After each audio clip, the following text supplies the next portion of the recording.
Hey guys, Corey here. Welcome to your Monday Motivational Mastery session. This is number 21.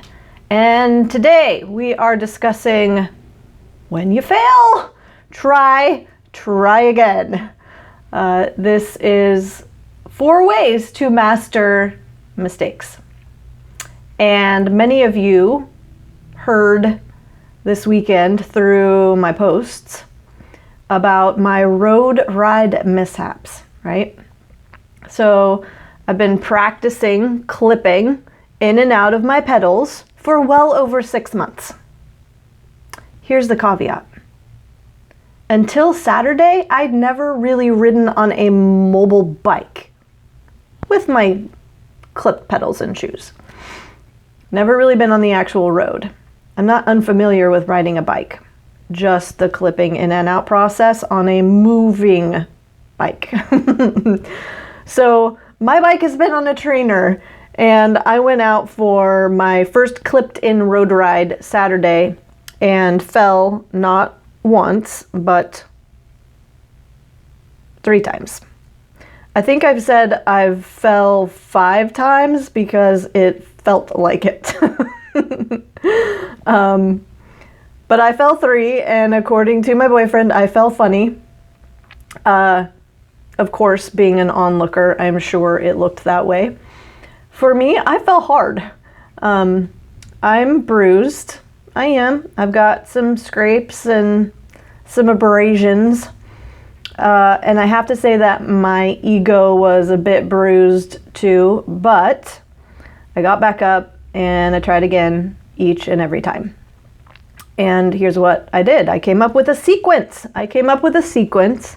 That could get me to a clean, smooth, non-falling stop.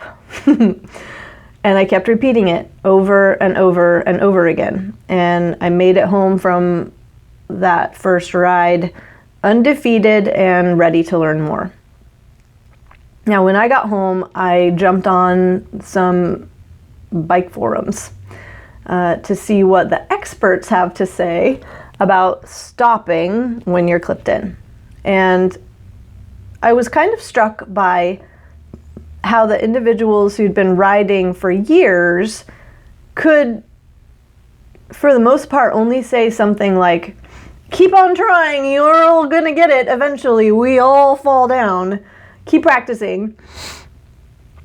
And there was this one guy on the forum who had posed a question about falling and tipping the opposite direction of the foot that he was putting down to stop with. And I thought, you know, all of these answers, these are no help. I was thinking, give the guy and me some step-by-step tips, right? Some instructions that break down the sequence of events that we ideally need to go through to do this effectively. Because that's what I did. I did it on my own. I didn't learn it from someone else. They didn't teach me this sequence, the acronym that I came up with. And it was scan, slow, unclip, stand, stop. And it worked for me, right? But I thought maybe there's a better method. Interestingly, what I know is that research shows that experts have a difficult time explaining to beginners often the how-to. It's hard for them to recall when they were in that position and what it was like to have to do something for the very first time. And so they can't really adeptly break down the steps. I saw that on the forums. I even watched this performance bicycle tutorial on YouTube by a guy who works for the company, and I was disappointed. Ben, my boyfriend, he was watching it with me, he's been riding for over 20 years, and he just nodded through the whole thing like, yep, that's how it's done.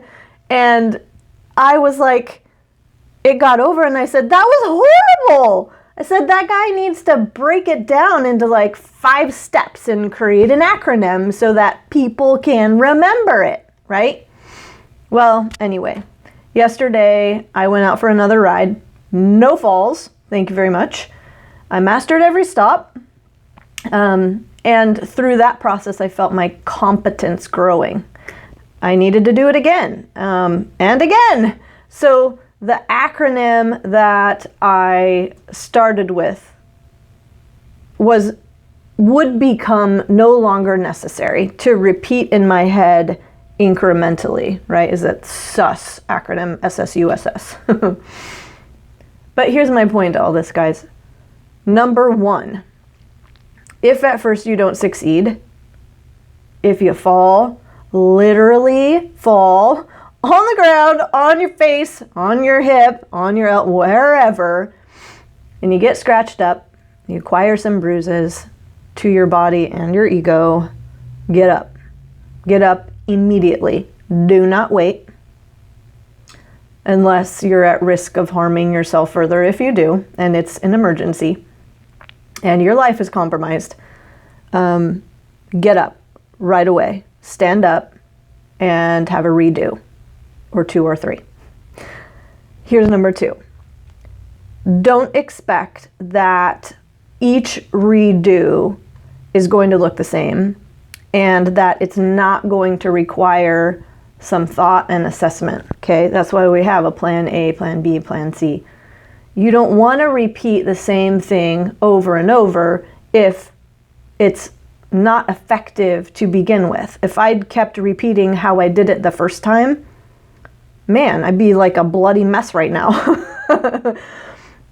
But when I fell the first time, I started asking questions, is what I did. I got curious. You know, I said to Ben, I said, you said I have to have both feet unclipped before I stop?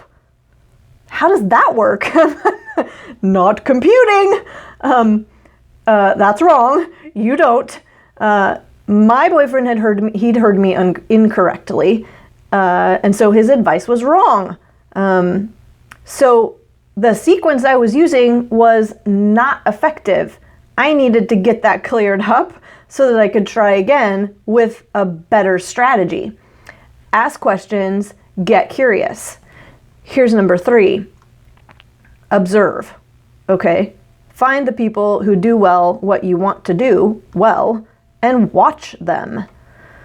If it's public speaking, watch them. What do they do? What do they not do? Okay? If it's bike riding and unclipping for a stop, okay? Watch the people who do it really well and effectively. I watched Ben ride in front of me and do some stopping of his own. I saw him come off the saddle. Wait a second. I wasn't doing that. Where in the sequence was that supposed to happen? So I asked him. And then he was stopped before he put his foot on the ground. Guys, I realize that those of you who are experts are probably looking at me like I'm a little bit crazy right now. It may sound silly to you if you're an experienced rider. But seriously, here's the deal.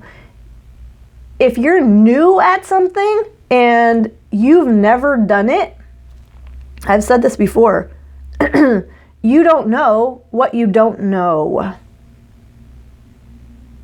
So sometimes we have to rely on other people, on observing and asking the question, what do I not know here? That you could fill me in on. So, you know, I think that in situations where there's a novel experience, we have to be okay with feeling awkward and not be afraid of asking questions. The final thing, number 4, is that we are going to feel silly. We're going to feel inept. We're going to feel dorky. We're going to feel out of sorts. We're going to feel uncomfortable. And we need to do it anyway. Do it because you'll not like how you'll feel if you don't. Do it to avoid that feeling of regret for not getting back up and trying again. Do it because you realize, even if you don't feel it in the moment, that just around the corner is your confidence and your mastery. Okay? Mistakes make up the mountain to mastery. Do it because you realize that you are not the first person who's messed it up before. On those forums, that's what I heard repeatedly. Everyone falls! Okay, that made me feel a little better. Do it because it's how you're going to grow the courage to do something later on that feels uncomfortable again. Okay? Guys, the whole sequence that I was learning reminded me of learning how to drive a stick shift. It reminded me of how I had no clue what I was doing when I started my PhD program. And it was actually that statement, you know what I don't know, that I said to my advisor. And it was that statement that had her take a step back and say, okay, here is the sequence that we're going to take now. You know, when I was learning how to drive a car, I killed that transmission more than 3 times, but now I can drive any stick shift. And I don't have to think through every single little step. So here is to mastering through our mistakes, guys. Enjoy your Monday. Have an awesome week.